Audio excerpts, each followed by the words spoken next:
Hello, I'm Alon Burstein, visiting assistant professor in the Department of Political Science and Israel Institute Fellow at the University of California, Irvine, here bringing you the summary of the last 24 hours of the Israel-Hamas war. It is currently the eve of December 3rd, 2023 in the United States, the morning of December 4th, 2023 in the Middle East. Starting with the hostage situation, the kidnapped Israelis that are held in the Gaza Strip. The family members of the kidnapped Israelis have created their own headquarters in order to protest and mount pressure on the government. The headquarters has expressed a lot of dismay and disappointment with the government's priorities and the fact that they have returned to full-on fighting and have broken off all negotiations in Qatar. They specifically put out a message today that the war cabinet has refused to meet with them and that they are questioning whether the government is still committed to releasing the hostages as a top priority. Somewhat relating to this, Israeli Defense Minister Alon today stated that he has met with some of the family members of those hostages, and he repeated that restoring the fire is the way to pressure Hamas into releasing more hostages.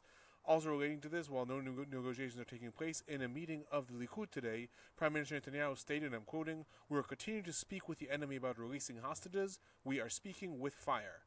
Moving on to the ongoing fighting in the Gaza Strip, there were continuous rockets and missiles launched from the Gaza Strip towards Israel today. There were specific barrages pummeling the southern parts of Israel, major barrages towards the areas surrounding the Gaza Strip and the Eshkol area. There were also mortars sent towards Kibbutz Sufa and rockets towards Sderot, Ashkelon, and Kisufim. Regarding the fighting in the Gaza Strip, following the assassination of Hamas Sajaiya Brigade Commander Wissam Farhat that I reported yesterday, the IDF put out messages today in Sajaiya and on its website on Twitter in Arabic and on all kinds of different other channels, calling upon Hamas operatives in Sajaiya to surrender. This statement specifically said, and I'm quoting, "This is a message, and this is your last warning. You are all in our sights. The IDF will operate with overwhelming force in the neighborhood to dismantle Hamas's military infrastructure. You have two choices: lay down arms and surrender, or stay and await the same fate as Wissam Farhat and Yunus Mushta, which is a leading Nukhba commander who was also assassinated several weeks ago." The tweet also included the pictures of the different commanders of the Sajaiya unit with targets on their heads and arrows pointing to them, suggesting that they are going to be the targets of assassinations as days go on. Regarding the ongoing fighting that happened, there was substantial IDF bombing today in Deir el-Balach, which is in the central part of the Gaza Strip and in the neighborhood of Sajaiya. What's called a fire belt bombardment was reported in the Jabalia refugee camp, and there was also fighting reported around the Rantisi hospital in that area. Relating to this, there are reports coming in that the IDF invasion of those strongholds in the north that has not taken over yet, specifically Jabalia refugee camp, Sajaiya, which is a neighborhood in eastern Gaza City, will begin in the next 24 hours. Both those areas are expected to be very prolonged and very harsh battles. Hundreds of Hamas operatives have barricaded there, and those are specific strongholds of Hamas that they've historically really mounted a lot of defenses there. In addition to that, other complications that are going to be in the battles there relate to the fact that there's a Yemeni hospital in Jabalia refugee camp that is still operating, and that thousands of civilians have not evacuated from those two areas. Again, I'm referring to Jabalia refugee camp and the neighborhood of Sajaiya. In other news, Hitham Hawarji, who is a Hamas Shati brigade commander, was also assassinated in the last 24 hours. Among others, he was in charge of Hamas's activity in Al-Shifa hospital, and he was one of the architects of the October 7th attack. Moving on to the IDF activity in the southern parts of the Gaza Strip, the IDF today called on civilians in different neighborhoods in Khan Yunis to continue to evacuate. The neighborhoods that were added to the list were Al-Mahata, Al-Katiba, Hamid, El-Satar, and Mayan. In addition, the IDF has officially announced that it has began its operation in the southern parts, and there was different reports that stated that the IDF activity is already being seen on the ground in the northern parts of Khan Yunis. Regarding some general summaries, the IDF today put out a report that 800 tunnel entrances have been located since the war began, and 500 of these already destroyed. And in addition, a substantial amount of the kilometers of the underground city that Hamas has built in Gaza City has already been either detonated or completely dismantled. In other news regarding the fighting, there were reports today of a lot of disruptions in GPS software throughout Israel and in different parts of the Middle East. According to different reports, this disruption was due to IDF deliberately sending out jamming signals and that is associated with its operations in the Gaza Strip. Regarding casualties, 2 IDF soldiers are reported killed in the last 24 hours, and 5 Israeli civilians were injured in the rocket barrages towards Tel Aviv yesterday. According to the Palestinian Health Ministry in the Gaza Strip, 316 Palestinians have been killed since the truce collapsed and the war resumed, and 664 injured. This brings the total of those who have been killed since the war began on the Palestinian side to 15,523 and 41,316 people who are injured. Moving on to the humanitarian situation in the Gaza Strip, the head of the International Red Cross, Mariana Spolarich, is due to arrive in Egypt, and she will visit the Gaza Strip tomorrow. There she's going to try to facilitate Red Cross visits and delivering medicines to the hostages that are left behind. This is a continuous point of contention. Israel claims that part of the deal of the truce was that the Red Cross would be allowed to visit any hostages that remain behind. Hamas said this was not a part of the deal. So far, the Red Cross has not been allowed to visit any hostages.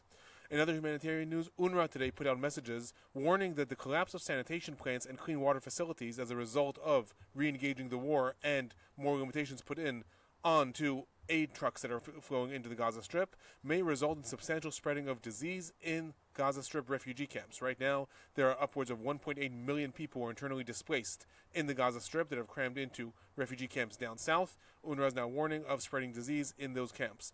There was a report today that aid trucks, carrying food, water, and medical supplies, as well as potentially fuel trucks, did manage to enter through the Rafah crossing. However, neither the IDF, nor the Palestinian Red Crescent, nor the United Nations, nor the official reports in Egypt stated how many trucks managed to enter. I do not know at this point if this is a deliberate policy, if possibly Israel is tacitly agreeing for more trucks to enter in accordance with the truce, but is not reporting on this, or if simply there's too much confusion on the ground, and that's why no one is reporting the amount of trucks. However, all those organizations used to report how many trucks enter each day. Right now, none of them have reported in the last 24 hours. Moving on to the situation in the West Bank, there was substantial IDF activity reported in the Kalkilia area, with major confrontations including several gun battles and explosive charges. Several Palestinians are reported injured, and a 21-year-old Palestinian is reported killed. According to local sources, he was on his way to work on a bakery and was simply caught in the crossfire.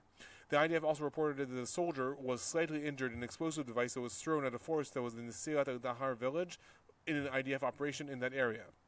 In addition, in the last 24 hours, a recording came out showing an IDF soldier attacking a Palestinian family, threatening to shoot them if they enter an area near a settlement. They were simply resting in a field.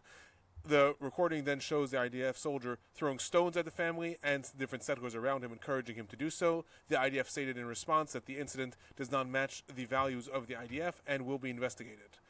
A total of 34 Palestinians were arrested in the West Bank in the last 24 hours. 8 of these are Hamas operatives. Since the war began, the IDF is reporting a total of 2,100 Palestinians who were arrested, of them 1,100 Hamas operatives in the West Bank. The Palestinian Prisoners Club several days ago reported over 3,000 Palestinians who were arrested, so there's a vast discrepancy between those numbers.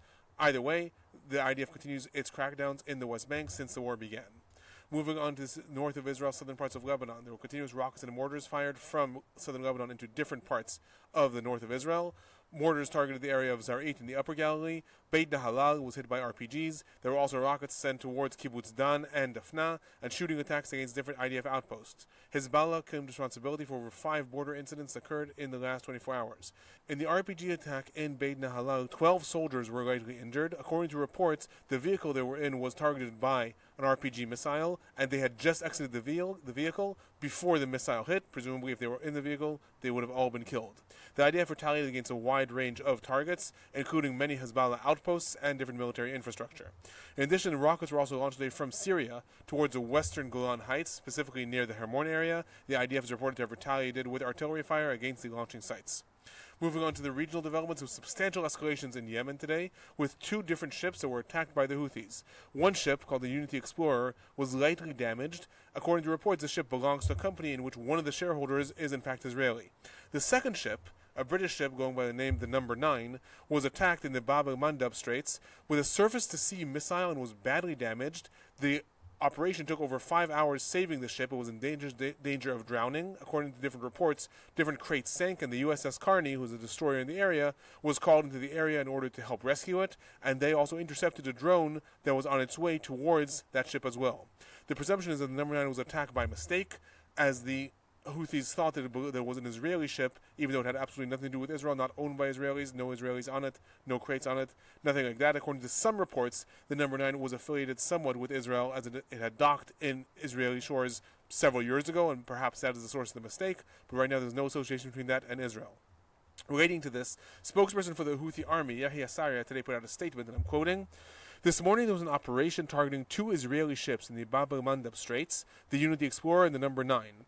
The first was hit with a missile and the second was hit with an attack drone. The attack came after both ships did not answer warnings. The Houthis will continue to block Israeli ships from sailing to the Red Sea and the Arab Seas. Until Israeli aggression against our brothers in Gaza ceases, the Yemeni Houthi forces reiterate its warning to all Israeli ships and those associated with Israel that they are legitimate targets. If they violate what was said in this statement or previous statements, they will be attacked. In a different statement, Yahya Saria also stated that he is aware that their operations are likely to bring about a retaliation, specifically stating that they are prepared for retaliation from the United States, Israel, Saudi Arabia, and the United Arab Emirates. Responding to this, the U.S. military stated that these attacks are entirely facilitated by Iran, that they are a direct threat to international commerce and nautical safety for the entire world, and that the U.S. is considering its response and talking to its different allies in the regions about how it is going to respond to the Houthi threat. In other regional news, Hezbollah Iraq Brigades, which is a different militia, not Hezbollah in Lebanon, a different militia that is loyal to Iran, located in Iraq, announced that it carried out an attack against the U.S. Ain al-Assad base in Iraq and against another base in Syria. Possibly relating to this, El Mayadin, which is the Hezbollah-affiliated network, reported that 5 Hezbollah Iraq operatives were killed in a U.S. attack. Prior to this, the Syrian Human Rights Observatory stated that a drone attacked a car that was carrying different pro-Iranian militias in the Syria-Iraq border, so likely this is the retaliation of the United States against Hezbollah Iraq, in which 5 Hezbollah Iraq operatives were killed in response to Hezbollah Iraq attacks against different U.S. bases in both Iraq and Syria. Moving on to some of the political and general trends that occurred in the last 24 hours. In Israel, the Likud party, the party of Prime Minister Netanyahu, convened for the first time since the war. In addition to substantial flattery to Netanyahu and accusations against the left, it was noteworthy that Minister of Defense Gallant, who is a member of the Likud, was absent from this meeting. According to reports, different members of Knesset, who are Likud members, asked in the meeting, quoting, "Is he even in the Likud anymore?" relating to Gallant, and Deputy Speaker of the House Nissim Vaturi went even further, specifically stating that he hopes Netanyahu does not give any more press conferences along with Gallant, because Gallant is associated with Minister Gantz, who used to be a member of the opposition, now is a member of the War Cabinet, specifically stating that Gantz and Gallant like to kiss each other on the mouth after press conferences. Why this is specifically important is because the War Cabinet is staffed by Netanyahu and members of Gantz's party, specifically Minister Gantz and Gadi Eisenkot and several other members, and it is possible that this is another indication of growing friction within the War Cabinet as Netanyahu comes under more pressure from the Likud, and this may have some bearing on how the war actually plays out. Relating to this internal political strife within the War Cabinet, there is substantial political criticism in Israel against Netanyahu following a press conference he gave in which he related to the events that occurred in the Palestinian attack in Jerusalem several days ago. In this attack, an Israeli citizen stormed the attackers with his personal handgun and managed to shoot at least one of them. He was then attacked by IDF soldiers who mistook him for the Palestinian attackers. He threw his gun down, according to video footage. He threw his gun down. He had his hands up in the air. However, he was executed on the scene by IDF soldiers. Responding to this, Prime Minister Netanyahu, in a press conference, stated he is in favor of giving more guns towards civilians, and that is life in our current situation. This came under heavy condemnation by Minister Gantz and also MK Eisenkot, both members of the War Cabinet, who were heavily chastised Netanyahu for this. Netanyahu eventually reacted to these statements. He retracted some of his statements, stating that he had not known the facts when he made that statement. In other political news, Qatari Prime Minister Mohammed bin Jassim Al Thani today stated that Qatar demands an international investigation regarding Israel's crimes in its attack in the Gaza Strip. He also added that Qatar had done all it could in order to avoid these attacks in order to facilitate a longer truce. However, it had failed, and Israel is now resuming its crimes. In other news, Chief Prosecutor of the ICC, Karim Khan, today concluded his visit in Israel. After meeting with survivors of the attack on October 7th in Turin, southern Israel, he stated, "The attacks against Israeli citizens on October 7th are one of the most severe international crimes I have ever seen." After this, he went and met with Palestinian officials in Ramallah and the West Bank, and there he stated that part of his investigation is also going to include settler violence against Palestinians that has been soaring since the war began. That is my report for the last 24 hours. We are likely to see a heavy intensification of IDF activity in Jabalia refugee camp in the northern parts of the Gaza Strip and in Sajaiya, and at the same time, the IDF is moving towards its activities down south and there's already reports of ground forces around Khan Yunis. I'll be back tomorrow.